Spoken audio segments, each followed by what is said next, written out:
Hello, my name is Mark Rauterkus. My family and I reside at 108 South 12th Street on the south side. Before I begin, I wanted to welcome Mr. Cook to Council. It's been 1 year since he was elected.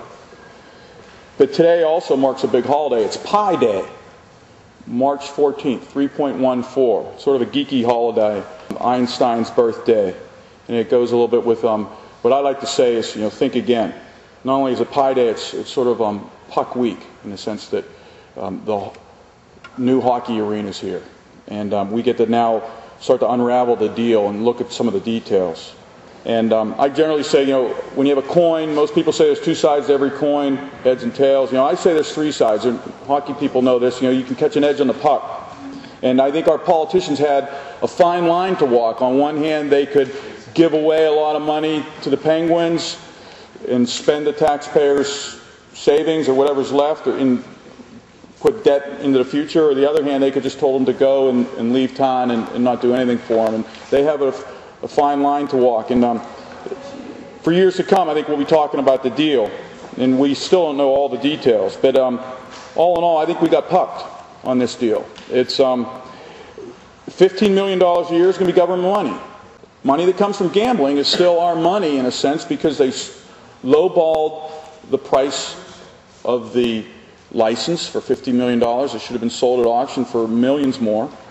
They also are extracting the money which could be going for other purposes. And then the Penguins are going to pay $4 million a year, but if you just look at naming rights alone in Heinz Field, they generate $57 million. So naming rights alone should pay the Penguins freight for the first 10 years of the deal. So it's time for the Monday morning quarterbacking on the deals.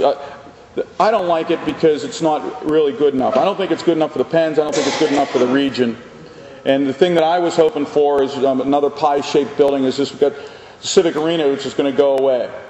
We already own the Civic Arena, and if we're going to really grow the region, I think we add a new venue somewhere else and keep the Civic Arena for lower type events. So Scholastic High School sports games. And those people will go to restaurants and buy food. And we can make more civic events happening there and then have another venue somewhere else where we can have the big multi-purpose type of things. And I also want to point to another appointment that's happening, and it was talked about today in the Post-Gazette by Patricia Lowry. The Pittsburgh Historic Review Commission has a new leader. A Dear John letter was sent from Mayor Luke, and perhaps there was no explanation given, but perhaps that person was going to be interested in saving the historic structure of this Civic Arena.